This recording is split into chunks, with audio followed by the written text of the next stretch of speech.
The moment he said it, I knew exactly what was coming.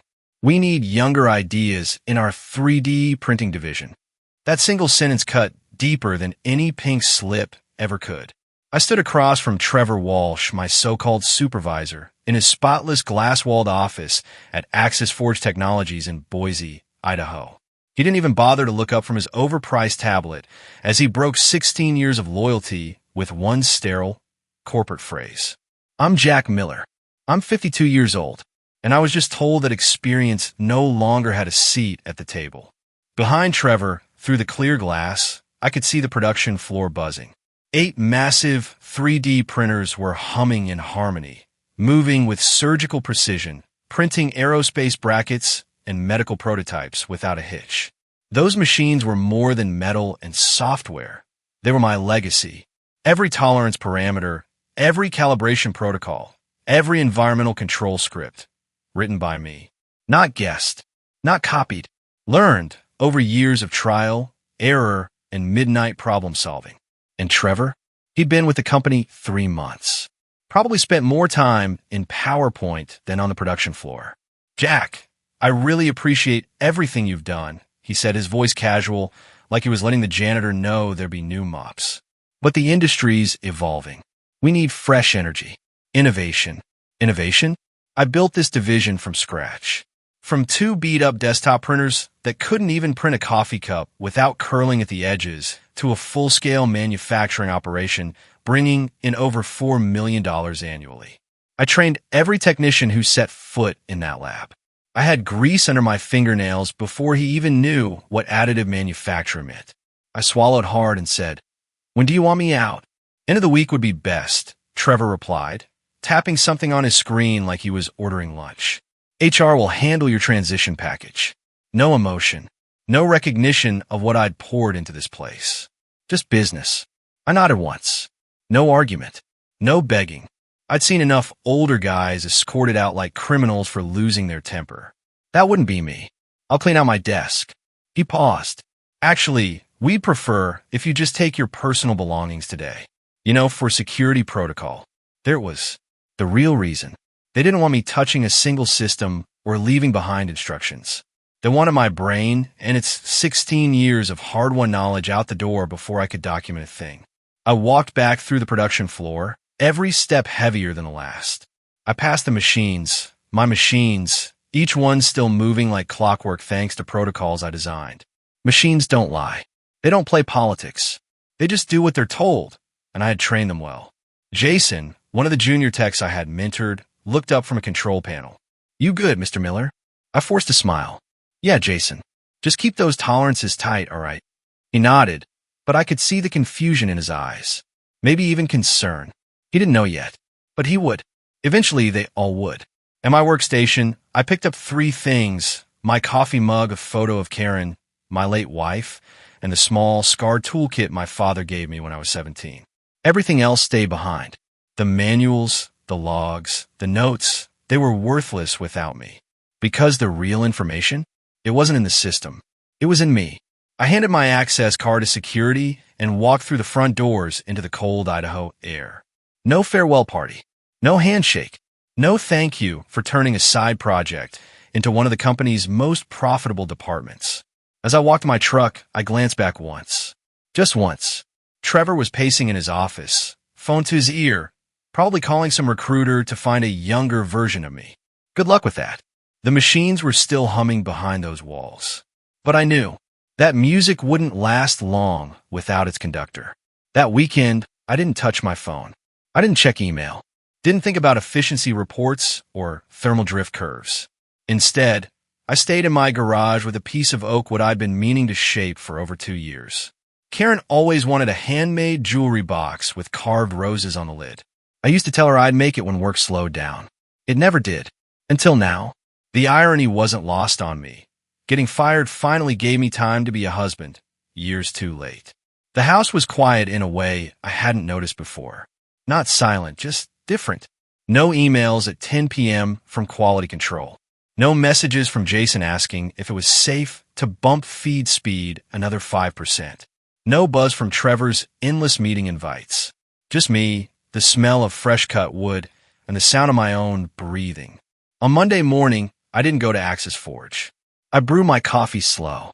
I sanded the box lid until it caught the light just right.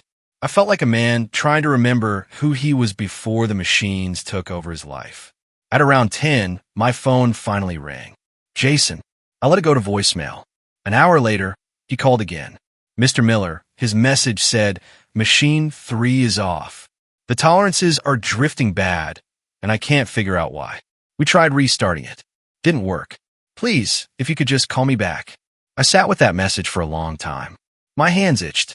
I could picture the readout in my mind, the slight shift in temperature, the knock-on effect on the layer adhesion, the minor delay in the extruder timing.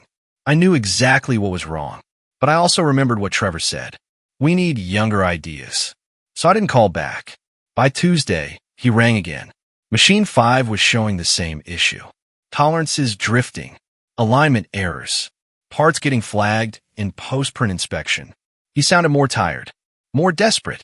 I didn't answer that one either. By Wednesday, the text started coming. For machines were now printing outside of spec. One completely failed a pressure test. Production was slowing. Orders were behind. Clients were starting to ask questions. Still, I kept my phone on the workbench, next to the varnish and my father's chisel set. This wasn't spite. It was principle. Trevor made a decision based on numbers and buzzwords. He thought my years of experience could be replaced with cheaper labor and generic documentation. What we didn't realize was this. Those machines didn't just follow specs. They followed intuition. Instincts developed through years of troubleshooting quirks you don't find in a manual. They responded to an operator who understood the full system. The machines, the humidity, the concrete slab under the floor that expanded in July and shifted alignment by a fraction of a millimeter. That kind of knowledge can't be Googled. It's lived.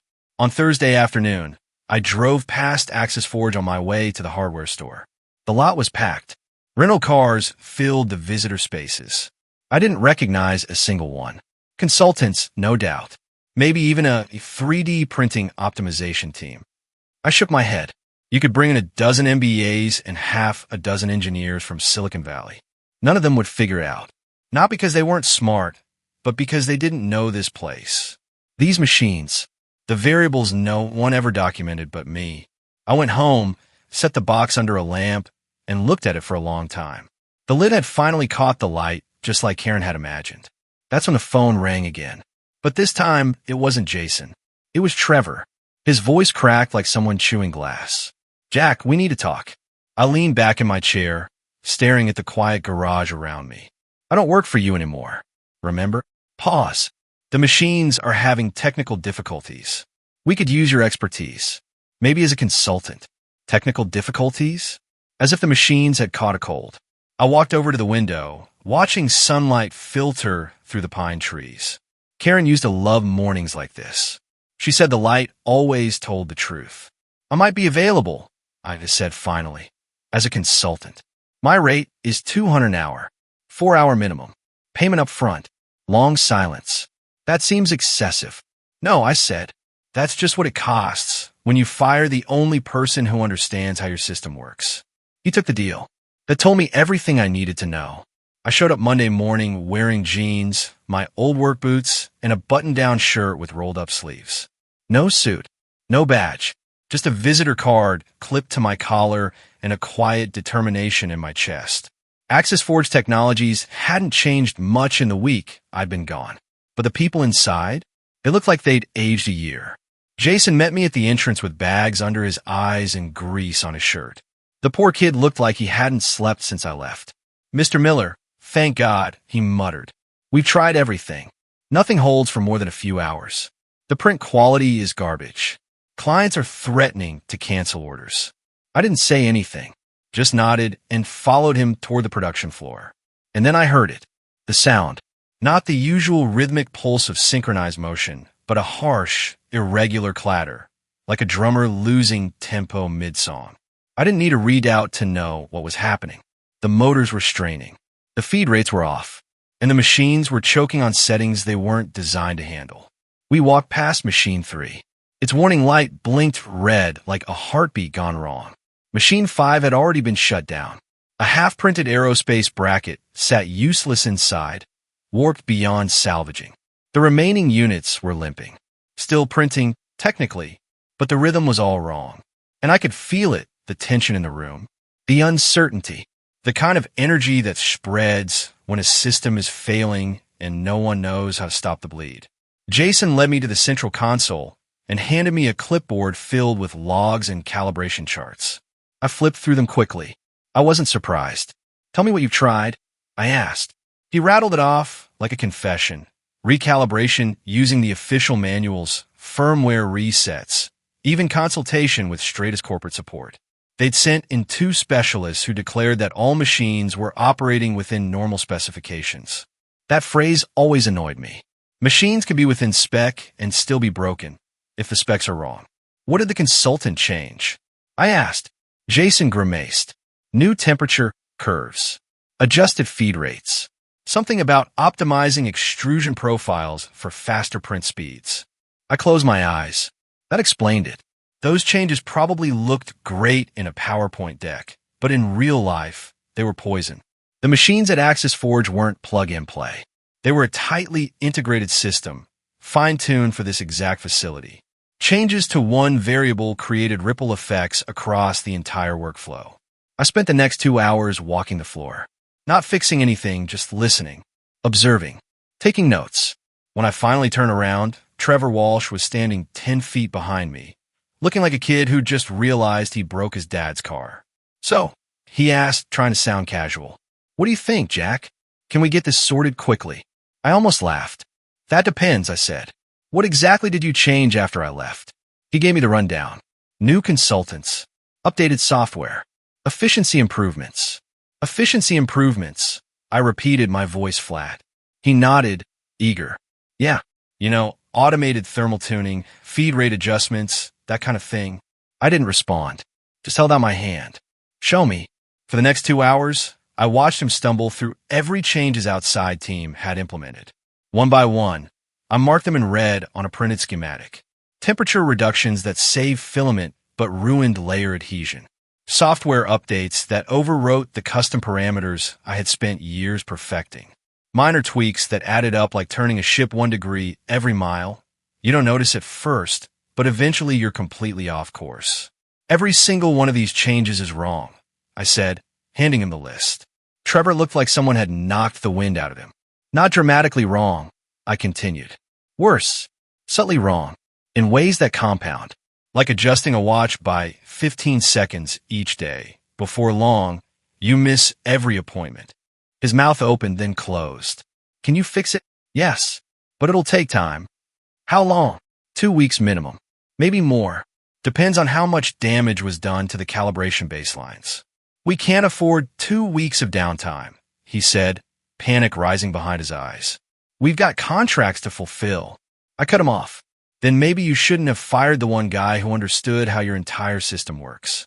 He didn't argue, just stood there, calculating, probably weighing my consulting fee against lost revenue, missed deliveries, customer complaints. "What do you need?" he finally asked. "Full access. Authority to undo every change your consultants made. And zero interference." "Done." I nodded. But as I walked back toward the floor, a thought hit me like a cold draft. This wasn't just about machines running out of sync. Something felt deeper. Broken. I hadn't even gotten to the heart of the system yet. And already, it smelled like sabotage. It was Wednesday morning when I got to Machine 7. I was in the middle of a standard recalibration. Nothing fancy, just checking the layer offsets and material flow rates, when something odd popped up on the maintenance log. A software update, timestamped 3 days after I'd left. And it wasn't from Stratus or any of the usual update channels I'd authorized during my years running the system. This one was different, buried deep in the back end, barely visible unless you knew exactly where to look. That's when the hairs on the back of my neck stood up. I pulled Jason over. "Who installed this?" He leaned in, squinting. "That wasn't us. Mr. Walsh brought in some outside guy last week from a firm called Nexra Labs. Said he could optimize network efficiency or something." "Nexra Labs?" I repeated slowly. The name didn't ring any bells, but the way it sat in my gut didn't feel right. Too polished. Too convenient. I told Jason to grab a coffee and give me the floor. For the next hour, I dug deep through system logs, remote access records, back-end permissions. What I found chilled me. The software Nexera installed wasn't just making tweaks. It was silently collecting data, production rates, print tolerances, material consumption, even customer part files, and routing it through encrypted outbound channels to servers outside our network. This wasn't optimization. This was surveillance, the kind that only benefits a competitor. I printed out the access logs and screenshots of the code. Then I walked straight into Trevor Walsh's office and knocked. Yeah, he said without looking up. I need to see the Nexera Labs contract. He frowned. Why? Because I think we've been compromised. That got his attention. He spun his monitor around, pulled up the digital contract. I scanned the pages fast. Terms, pricing, scope of work. And then I found it. Hidden in the fine print under quality assurance clauses was the clause I feared: permission to access real-time production metrics and performance data for benchmarking purposes. Benchmarking? That's what they called theft now. I stared at him. Trevor, this isn't a consulting firm. Nexera Labs is a 3D printing service bureau, a direct competitor. He blinked. No, what are you saying? They're not fixing your system, I said, pointing to the screen. They're sabotaging it. And while they do, they're stealing our production playbook. Every part, every calibration, every process. They're harvesting it so they can offer your customers the exact same product without the overhead. He pulled up their website. The homepage was a marketing slick dream, full of case studies where in-house printing operations had transitioned to outsourced services. I saw it instantly. Customer testimonials from companies that sounded eerily like us. Language that echoed the exact phrasing in our client deliverables. This would mean, Trevor mumbled. Yeah, I said.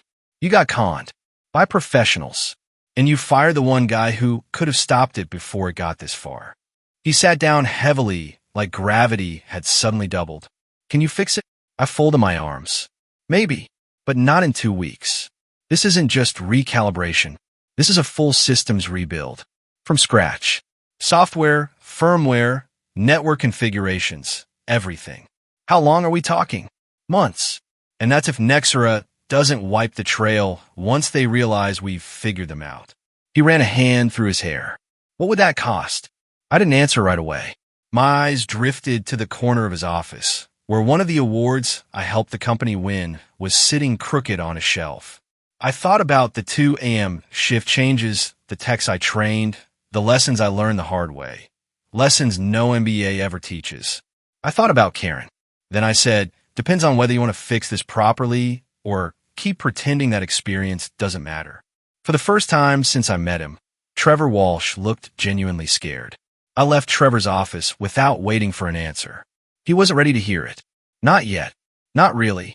He was still sitting there, staring at the screen, trying to reconcile how Mr. Fresh Perspective, had nearly handed our entire operation to a competitor disguised as a savior. Back on the production floor, I didn't touch a single machine. Not yet. Instead, I documented everything. I took screenshots of the backend logs, copied access timestamps, noted firmware changes and data routing protocols. I wasn't just rebuilding a printing operation anymore. I was building a case, and I was going to do it right. That night, in the quiet of my garage, surrounded by the scent of varnished oak and cold Idaho air, I made a call. Marcus, right? Said the voice on the other end. He answered on the second ring. No surprise there. Marcus had always been the type to stay ready. Hey, Marcus. It's Jack. Jack Miller, he said, surprised. Thought you retired. I didn't retire. I got fired. And I think I just uncovered something you might want to hear. Marcus chuckled. This ought to be good. I laid it out for him. Nexera Labs. The software. The backdoor data siphon. The real-time extraction of intellectual property. I could practically hear his posture change on the other end of the line. You're telling me a 3D printing contractor is planting spyware on internal systems and pulling proprietary data in real time? Yes. You sure? I spent 16 years in that system. Marcus, I know what it's supposed to look like. This wasn't just sloppy code. It was deliberate, elegant, quiet. He let out a low whistle. This is bigger than your shop, Jack. If Nexera is doing this to you, they're probably doing it to others. I nodded, even though he couldn't see me. That's what I figured. This is federal territory, industrial sabotage, IP theft, maybe even cybercrime. You documented everything. Everything. But I haven't tipped them off. Good. Don't. If they get even a whiff that you're onto them, they'll vanish. Pull the plug, wipe the logs, disappear behind a new name. What about Axis Forge? Marcus didn't answer for a moment. Then he said something that hit harder than I expected. That's not your problem anymore. Remember? They fired you. I sat there for a few seconds, staring at the nearly finished jewelry box on my bench. He was right, but it didn't feel right. Jason, Amanda, the other techs, they were good people, dedicated, talented, and completely innocent.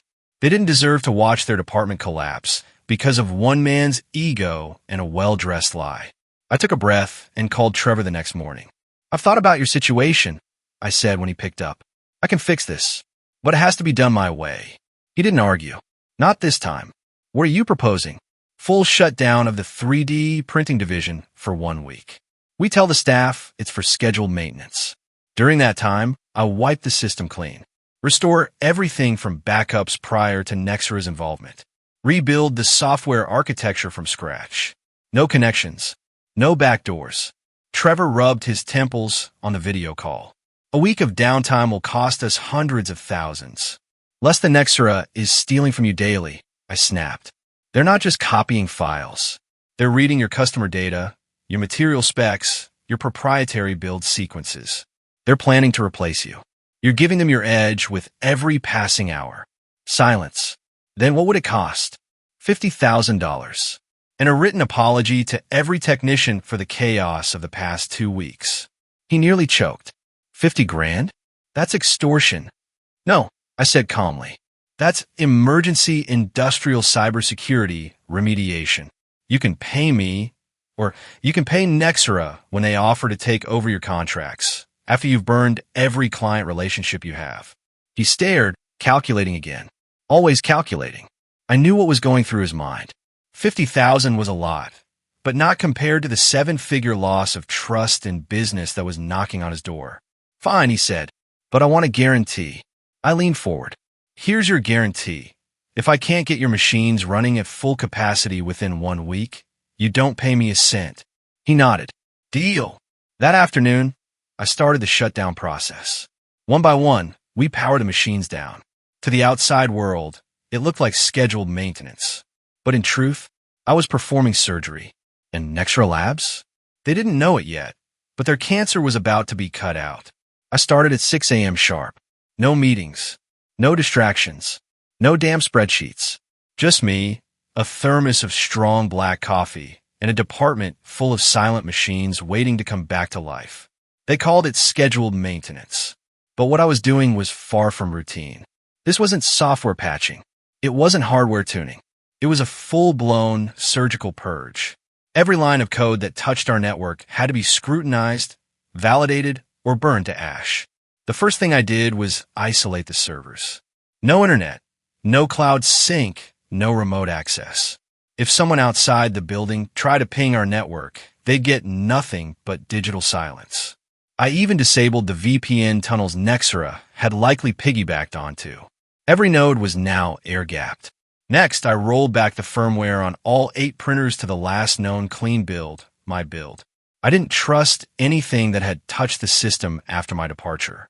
I wiped cached configurations, hard reset the controllers, and physically replaced 2 EEPROM chips on machines 3 and 5. Paranoid? Maybe. But after what I'd found buried in Nexera's installation, paranoia was just good engineering. I worked 18-hour days that week. No weekends. No shortcuts. Just a whiteboard covered in calibration matrices, a USB drive full of backup logs, and the hum of machines slowly regaining their rhythm under my hands. But I wasn't just rebuilding the system. I was setting a trap. Before I wiped Nexera's spyware, I modified it. Subtly, carefully. Instead of shutting it off, I rerouted it. From the outside, everything would look normal. Nexera's servers would keep receiving data packets. Only now, those packets were filled with beautiful lies, false specs, made-up print failures, bogus material combinations that would jam a printer in seconds. I even faked customer order templates with impossible tolerances just to watch them try and recreate the results. They wanted to steal our intellectual property? Fine, let them choke on it. By Thursday night, I had all 8 machines printing test models at full load. Clean, tight tolerances, perfect finishes. It was like breathing life back into a fallen orchestra. The floor hummed again, this time not in chaos, but in harmony. And I realized just how much I'd missed it. But I wasn't finished. Friday morning, I called Trevor to the production floor. He showed up looking like he hadn't slept all week. His shirt was wrinkled. His tie was crooked. But for once, he didn't have that smug MBA confidence glued to his face. He stood quietly as I walked him through the machines, each one running like the day I'd built the protocols from scratch. The room felt alive again. Even the younger techs, who once seemed uncertain of me, were watching with something like reverence in their eyes. Everything's back to full capacity, I told him. Calibration's locked. Quality controls already signed off on the test parts. He let out a slow breath. How long will it hold? As long as nobody installs unauthorized software ever again. Then I reached into my pocket and pulled out a flash drive. This, I said, handing it to him, contains everything Nexra Labs did to your system. Timestamps, IP logs, data leaks. I also sent a copy to the FBI's Cybercrime Division this morning. He turned white. You what? Industrial sabotage is a federal crime, Trevor, I said, especially when it crosses state lines. Nexra isn't just trying to compete. They've been stealing from you, and from God knows how many other companies. You don't get to sweep this under the rug. He opened his mouth like he wanted to argue, then closed it again. There was nothing left to say. I walked away and let the machines keep singing. That night, I slept better than I had in months. 3 weeks later, I was back in my garage, sipping coffee and putting the finishing touches on Karen's jewelry box. The carvings had finally caught the morning light just the way she used to imagine. Soft edges glowing gold, the roses on the lid full of life. It felt like closure, not just for the box, but for everything. And then my phone buzzed. It was Jason. Mr. Miller, he said, his voice shaky with something between shock and excitement. Did you see the news? I turned on the TV, and there it was front and center. Federal agents raid Nexra Labs headquarters in Boston. Executives accused of industrial espionage and theft of trade secrets from over 40 companies. The anchor was still talking, but I already knew the story. They got everything. Nexra had been playing a long game, installing software into additive manufacturing systems nationwide, embedding themselves as optimization consultants while quietly siphoning critical data. Material profiles, client blueprints, proprietary algorithms. Everything. And they'd done it so smoothly, so surgically, that no one saw it until it was too late. No one except me. I sat down on the garage stool and stared at the jewelry box. The light still danced across the lid, but now it looked different. Brighter. Like something had finally come full circle. Jason kept talking. The FBI found remote access scripts embedded into firmware. They traced the data pipelines across servers in 5 states.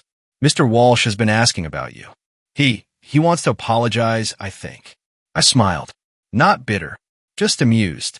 Tell Mr. Walsh, I said, that apologies are free. But consulting advice still costs $200 an hour. Jason laughed nervously. You're serious? Dead serious. I hung up and went back to work. Not on the box, that was done. I was prepping tooling for a new client. A small aerospace startup out of Colorado Springs had reached out earlier that week. They'd heard what happened at Axis Forge through industry circles. We want to do it right from the start, the owner told me over the phone. No third-party contractors. No black box software. Just solid engineering and someone who actually understands how things work. That sounded like something I could help with.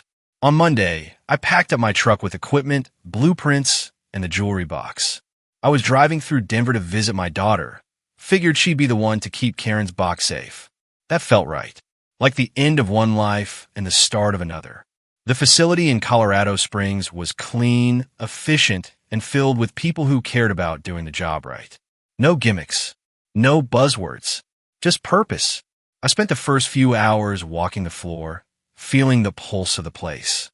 It had the kind of energy I hadn't felt in years, like building something truly meaningful from the ground up was still possible. And for the first time in a long time, I felt something else too. Respected. Not because I was flashy, or because I had the right lingo, or because my resume was trendy, but because I'd been in the fire. Because I knew what failure smelled like before it even showed up. Because I understood machines, not just their specs, but their souls. That was the start of my second chapter. A chapter where I wasn't just a technician or an engineer. I was a man who'd been written off, and came back not just to restore a system, but to remind an industry what experience really meant. It's funny how things fall apart, and how sometimes that's exactly what they need to do in order for something better to take shape. When Axis Forge let me go, they thought they were cutting dead weight, making room for younger voices, modern ideas. They thought experience could be replaced by enthusiasm and a cheaper salary bracket. What they didn't realize, what so many companies still don't, is that knowledge doesn't live in manuals. It doesn't come with software updates or bullet-pointed reports from MBA consultants.